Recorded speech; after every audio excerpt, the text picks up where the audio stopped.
అహంకారంతో ఉండే వర్గాలు, అణగారిన వర్గాలు. ఇది మిక్స్డ్ కాక్టైల్ లాగా ఉంది. చాలా హార్డ్ హిట్టింగ్గా ఉంటుంది, అవునా? బేవత్సంగా ఉంటుంది.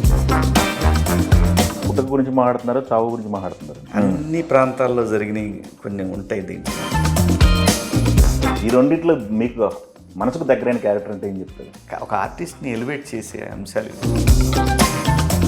కోర్టులో అగ్రెసివ్నెస్ క్యారెక్టర్ చేశారు బాగా. నిజం మాట్లాడేటప్పుడు మాత్రం అలాగే ఉంటుంది. శివతాండవమే. ముందు ట్రైలర్ చూస్తే చాలా ప్రామిసింగ్గా ఉంది. ఫస్ట్ ఒకటి ఏది వదిలేరు వాయిస్తో, దానికే ఇంపాక్ట్ ఉంది బాగా. మొన్న వచ్చిన ట్రైలర్తో అయితే విపరీతమైన రెస్పాన్స్ వస్తుంది. అవును. ఏంటన్నా కదా, ఈ దండోరా అనే టైటిల్, ఈ మొన్న రిలీజ్ చేసిన టీజర్, ఇది మిక్స్డ్ కాక్టైల్ లాగా ఉంది. అన్ని ఎమోషన్స్ ఉన్నాయి. ఉంది. ఎలా ఉండబోతుంది దండోరా? మీ కథ చెప్పినప్పుడు మీ ఫీలింగ్ ఏంటి, మీ క్యారెక్టర్ ఏంటి? చాలా ఎమోషనల్ ఫిల్మ్ ఇది. బ్యాక్డ్రాప్ వచ్చేసి విలేజ్ బ్యాక్డ్రాప్. విలేజ్ బ్యాక్డ్రాప్లో ఒక లవ్ స్టోరీ. ఓకే. దాని చుట్టూ జరిగే కథ.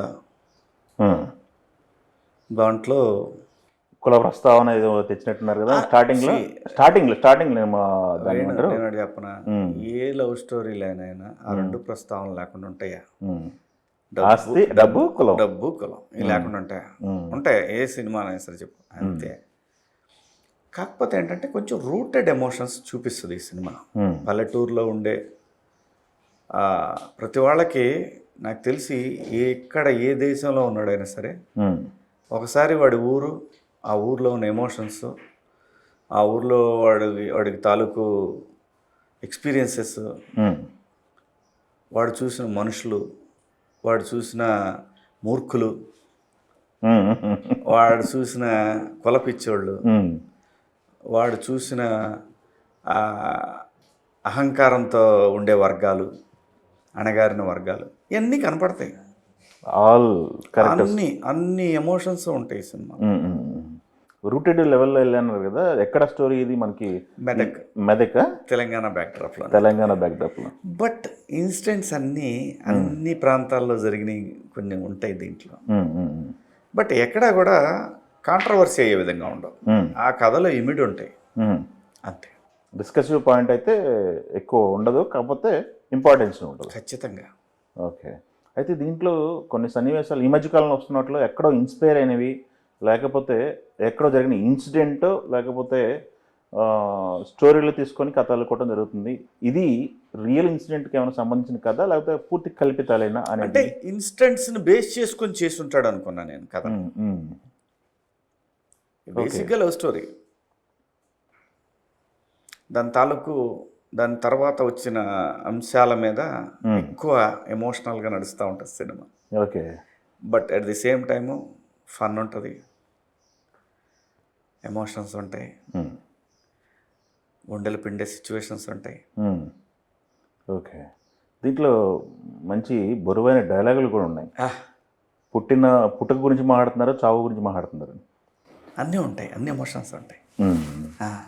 ఇప్పుడు మనం ఏదైతే మీరు లాస్ట్లో ఒక షార్ట్ చూసాను ట్రైలర్లో, అంతకన్నా ఇంటర్వెల్ షార్ట్ చాలా హార్డ్ హిట్టింగ్గా ఉంటుంది. అవునా? బేవత్సంగా ఉంటుంది. ఓకే. ఇంటర్వెల్ షార్ట్ మాత్రం కోపం వస్తుంది అందరికి. మీ క్యారెక్టర్ ఏంటి దీంట్లో? మీ మీద కోపం వస్తుందా, లేకపోతే సింపతి అనేది, లేకపోతే ఎలా ఉంటుంది? పొద్దు చూద్దాం ఏమవుద్దా. మంగపతి క్యారెక్టర్కి కొంతమంది కొన్ని రకాల ఎమోషన్స్ కనెక్ట్ అయ్యారు.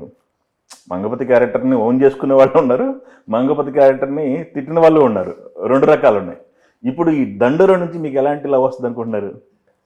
ఫస్ట్ హాఫ్ చూసినప్పుడు ఒక రకంగా అనిపించచ్చు, సెకండ్ హాఫ్ చూసినప్పుడు ఒక రకంగా అనిపించచ్చు, క్లైమాక్స్ చూసినప్పుడు ఇంకో రకంగా అనిపించచ్చు.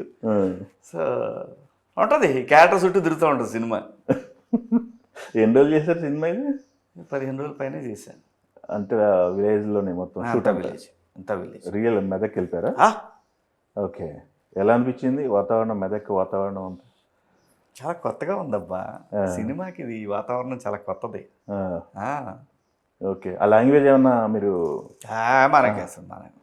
మనకి లాంగ్వేజ్ అవన్నీ భగవంతుడు ఇచ్చిన వరం, అది బతకడానికి. ఏ స్లాంగ్ స్లాంగ్లో దూరిపోతాం ఏదో విధంగా. ఓకే, మీకు రీ ఎంట్రీ మీరు అనుకున్న పదాలు వాడుతున్నారు. రీ ఎంట్రీ తర్వాత నాకు మంచి బూస్ట్ వచ్చింది అది ఇది అని. మీ రీ ఎంట్రీ తర్వాత 2 బ్లాక్ బాస్టర్లు అయినాయి. 90స్లో ఫాదర్ క్యారెక్టర్, మంగపతి క్యారెక్టర్. ఈ రెండిట్లో మీకు మనసుకు దగ్గరైన క్యారెక్టర్ అంటే ఏం చెప్తారు? రెండు మంచి పాత్రల పరంగా రెండిట్లోనూ మంచి ఒక ఆర్టిస్ట్ని ఎలివేట్ చేసే అంశాలు. అవును, ఒక ఆర్టిస్ట్ని తను ప్రూవ్ చేసుకోవడానికి వచ్చిన అవకాశాలు అవి రెండు. నాకు తెలిసి కోర్టులో అగ్రెసివ్నెస్ క్యారెక్టర్ చేశారు బాగా. స్వతహాగా ఇన్బిల్ట్ శివాజీ గారు అలాంటి మనస్తత్వం కలిగిన వ్యక్తి. అంటే నిజం మాట్లాడేటప్పుడు మాత్రం అలాగే ఉంటుంది. శివతాండవమే. ఓకే,